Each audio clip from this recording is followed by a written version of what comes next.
करे अंगनाना के करे अंगनवा शीतला मैया लौटा सुलझावे हो कि के करे अंगनाना के करे अंगनवा सातो बहन लौटा सुलझावे हो कि के करे अंगनाना मैया करेली सिंगरवा हो कि के करे अंगनाना मैया करेली सिंगरवा हो कि के करे अंगनाना अम्मा के अंगना मैया लौट सुलझावे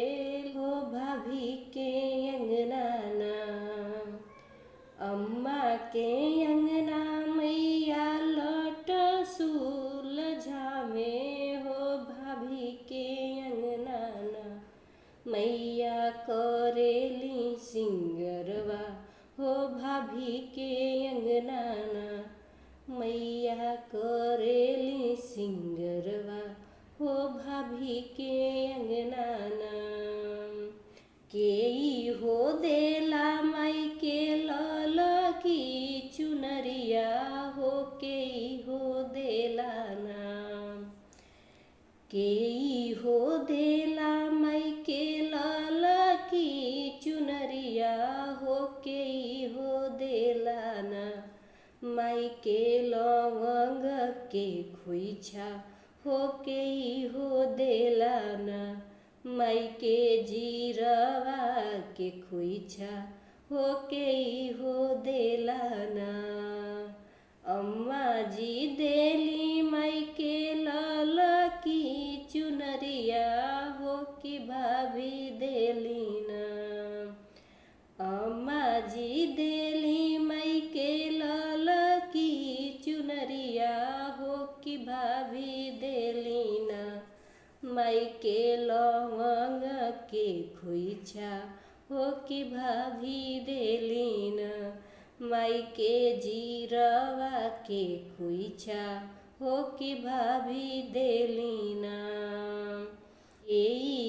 देला माई के लाली लाली डोलिया हो कि के देला ना के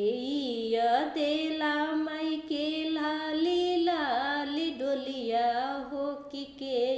देला ना ओही डोलिया के ओहरवा हो कि के देला ना ओही डोलिया के ओहरवा हो कि के देला ना डीह बाबा देवे माई के लाली लाली डोलिया हो कि भैरो भैया ना डीह बाबा देवे माई के लाली लाली डोलिया हो कि भैरो भैया ना ओही डोलिया के ओहरवा हो कि भैरो भैया ना ओही डोलिया के ओहरवा हो कि भैरो भैया ना।